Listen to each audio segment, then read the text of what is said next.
So biology in motion is what this video is about. This is a milkweed plant that is covered with little yellow milkweed aphids all along the stems. And as you can see, the hungry little ladybug hunting for her prey right now. She eats tons of aphids. So it is a very great control for aphids on any edible plant or any host plant to the butterfly. So that's wonderful. And if you ever see these little guys, I don't know if you can see that right there, that's a baby ladybug. That's a nymph stage of the ladybug. So the ladybugs mate, then lay eggs, then this little guy hatches out. The larva eats a ton of aphids too. So the adult and the larval stage eats tons of aphids.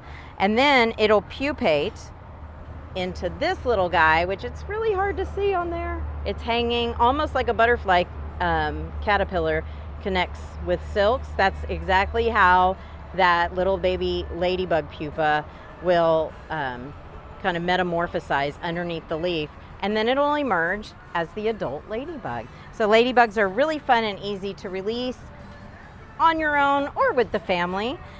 First you would wet your plant, and right at sundown you would go take your ladybugs fresh out of the refrigerator, because they kind of get cold and in a sleepy state.